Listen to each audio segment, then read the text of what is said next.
If everybody you knew jumped off a bridge, would you jump too? What if I told you that jumping off this bridge was completely wrong and meaningless? Would you still jump? Or would you begin to look for the truth? Orb throws us back to the 15th century where things were a bit worse than how they are today. Education was scarce. The best item on the menu was bread. The church ruled over the people. And when you asked your barber for a high fade and a trim off the top, this was the best they could do. Times were truly tough back then. There was no concept of free thought or speech because God's words were absolute. The Bible was law. So when you were told that geocentrism, the idea that the earth was at the center of the universe and everything revolved around it was a fact, you accepted it as truth. Because anyone that said otherwise was considered a heretic. And any heresy or witchcraft could have you thrown in jail, tortured, and if this was your second offense, burned at the stake. We know now that the earth actually revolves around the sun. But if believing such a thing meant being cooked like a succulent pig, then how did we even discover what was real? Surely death was a strong enough deterrent to stop people from uncovering the facts, right? That's the funny thing. Even in the face of the devil, they never stopped searching for the truth.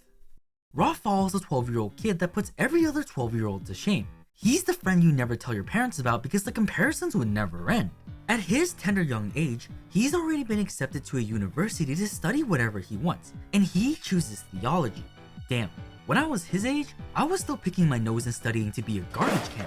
Rafal lives in a predominantly Catholic Poland, and growing up from poverty, he realized that whenever he just said what people wanted to hear, regardless if it was true or not, he would be showered with compliments. So in order to live a comfy life, all he would have to do is dump his interest in astronomy and just study the Bible like everybody wants him to. But it's not that simple. Hubert here is a scholar that just got released from jail for going against the church. He didn't buy into the subscription that everything revolved around the earth. He believed that everything revolved around the sun. At first, Rafal doesn't believe in the gibberish this crazy heretic is spitting, because it goes against the will of God and that's just nonsense. But the more he tried to disprove Hubert, the more things started to become clear, until finally, things started to make more sense.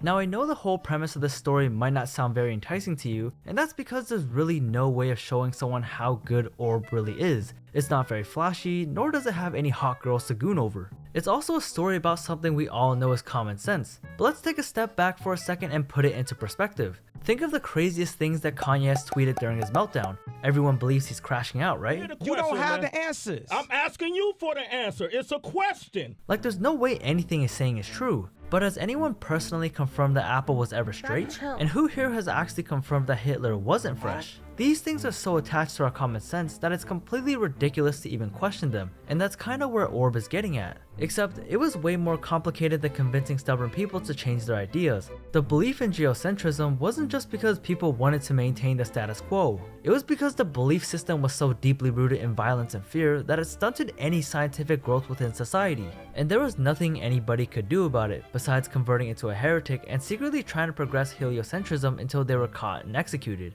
This kind of life may have seemed terrible, but to those that had faith, believed that the future would hold the hopes of change. These characters were abandoning everything they had been raised upon. Every fundamental and all logic they've ever been taught would go out the window in the pursuit of the truth. It was scary back then.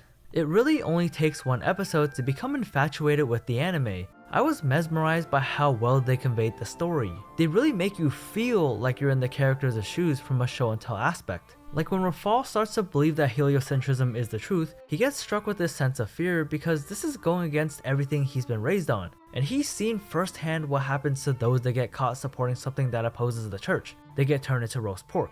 So he turns to Hubert to ask him why he risks his life, why he forfeits his place in heaven just to prove something that seems so trivial. And it's because everyone around him thinks that the world is ugly and full of corruption, while heaven is pure and beautiful. But he believes in the opposite, that the world that God has created for us is the most beautiful, and he wants to prove that through heliocentrism. The fear that comes with this kind of study only makes it more worthwhile. It's the essence of life and what makes it spicy. Hubert was definitely some kind of masochist, but what makes this scene so impressive was that he thought of all this on his own. They didn't have ChatGPT come up with these very thought-provoking ideologies to follow. They all made their own path, and that path led them down to the exact same goal. There's this concept that's contingent throughout the entire show that I really enjoyed, and that's the passing of the torch. It starts with Rafal who meets Hubert, and Hubert passes on all of his knowledge of heliocentrism to him. I'm sure by the time you finish episode 3, you realize the main character changes like the parts in JoJo. Rafal, Oxy, Badani, Yolenta, and Drakar are all equally important to the story, and they each played a crucial role in pushing their belief forward. They were all imparted with the knowledge of those before them, albeit through different sources, creating this invisible web that connects the past to the present. Now I knew after Rafal that this anime had no qualms about killing off its main characters, yet each time we had to move on to a new set of faces, I couldn't help but feel empty inside. I knew I wasn't supposed to get attached, but no matter how hard I tried, the anime would just give me more and more reasons to. Every single time without fail, they would show a side of their personality, build them up, give us some backstory, and when you started liking them, they would rip your heart out like Yolenta's tooth. Even Badani, who was a completely arrogant dickhead with a terrible Friar Tuck looking ass haircut, turned out to be an amazing character along with Oxy and Yolenta. Now at the beginning, Oxy was a duelist hired to basically kill people. He dreaded his own existence because he was taught at a young age that the world is an evil place and that mankind is helpless and sinful. Heaven was the only good thing to look forward to in life and where true happiness lies. But because he's taken countless lives, he believes that heaven has no place for him and that he's going straight to hell for everything he's done. He can't even look up at the night sky because he feels ashamed and judged by everyone above him. But after meeting Badani and helping him with his study in heliocentrism, he learns that the world isn't as ugly of a place as he once thought it was, and he comes to the conclusion that maybe it isn't too late to redeem himself and earn a spot in heaven. Then there's Yolenta, who's similar to Rafal in that they're both young geniuses, except Yolenta is a girl, and this is the 1400s, so no matter what she does or what she accomplishes, she'll never get the respect nor the acknowledgement she deserves simply because she doesn't have the balls for it. But she doesn't let that stop her from continuing to seek that recognition she deserves, and with the help of Badani and Oxy, she's given this opportunity to leave her mark in history and maybe, just maybe, get what she rightfully deserves. Except...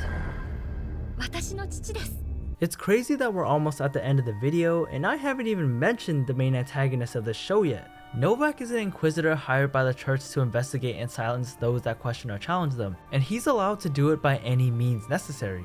He does this throughout the lives of our main characters, which pretty much makes him the Dio of Orb.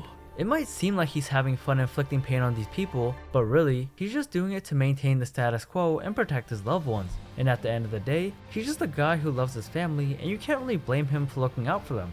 But this is what happens when you blindly do as you're told without questioning anything. He's the product and consequence of conformity with power, but even then, beliefs only carry you so far, and Novak begins to question the sudden increase in heretical activity.